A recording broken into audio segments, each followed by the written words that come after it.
Como estou andando? Esforcem-se para viver em paz com todos e para serem santos. Sem santidade, ninguém verá o Senhor. Cuidem que ninguém se exclua da graça de Deus. Que nenhuma raiz de amargura brote e cause perturbação, contaminando a muitos. Não haja nenhum imoral ou profano como Esaú, que por uma única refeição venceu os seus direitos de herança como filho mais velho. Como vocês sabem, posteriormente, quando quis herdar a bênção, foi rejeitado e não teve como alterar a sua decisão, embora buscasse a bênção com lágrimas. Hebreus 12, 14 a 17.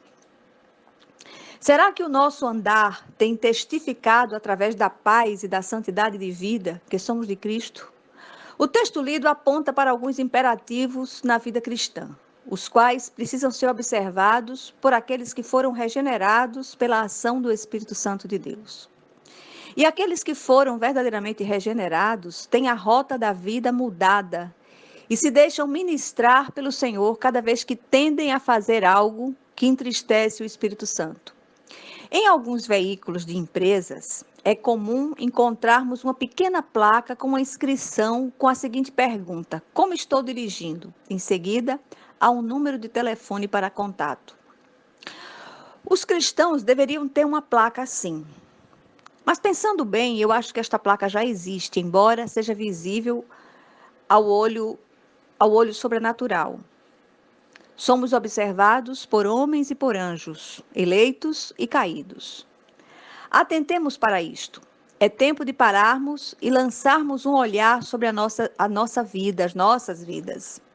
Em tempo de ativismo religioso, o povo de Deus perdeu a capacidade de contemplação e não tem tido tempo de fazer um pit stop para checar como estamos nos conduzindo individualmente como membros do corpo de Cristo. Por isso, há tanto cristão dando péssimo testemunho, tanto em casa quanto lá fora. Fica a reflexão. O texto lido aponta imperativos para os quais devemos atentar enquanto estivermos vivos sobre a terra. Que imperativos são esses? O empenhar-se por um viver em paz, independente das circunstâncias, o buscar a santificação, o ajudar os que estão fraquejando no caminho, o ter cuidado com a amargura que envenena o coração e contamina os que estão à volta, e, finalmente, o ficar atento para não tornar comum aquilo que é santo. Ninguém melhor que o próprio Senhor para nos instruir acerca dessas coisas.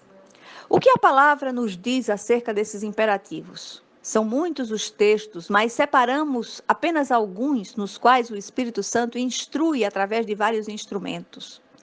Assim diz o Espírito Santo: esforcem-se para viver em paz com todos e para serem santos. Sem santidade, ninguém verá o Senhor. Façam todo o possível para viver em paz com todos. Amados, nunca procurem vingar-se, mas deixem com Deus a ira, pois está escrito: minha é a vingança, eu retribuirei, diz o Senhor. Pelo contrário, se o seu inimigo tiver fome, dele de comer, se tiver sede, dele de beber, fazendo isso, você amontoará brasas vivas sobre a cabeça dele. Não se deixem vencer pelo mal, mas vençam o mal com o bem. Mas assim como é santo aquele que os chamou, sejam vocês santos também em tudo o que fizerem, pois está escrito: sejam santos, porque eu sou santo. Antes, santifiquem Cristo como o Senhor no coração. Estejam sempre preparados para responder a qualquer um que lhes pedir a razão da esperança que há em vocês. Porque Deus nos escolheu nele antes da criação do mundo para sermos santos e irrepreensíveis em sua presença. Exortamos vocês, irmãos, a que advirtam os ociosos, confortem os desanimados, auxiliem os fracos, sejam pacientes para com todos, tenham cuidado para que ninguém retribua o mal com o mal, mas sejam sempre bondosos uns para com os outros e para com todos, perdão. Que nenhuma raiz de amargura brote e cause perturbação, contaminando a muitos. Livrem-se de toda amargura, indignação e ira e gritaria e calúnia, bem como de toda maldade. Não seja nenhum imoral ou profano como Esaú, que por uma única refeição vendeu os seus direitos de herança como filho mais velho.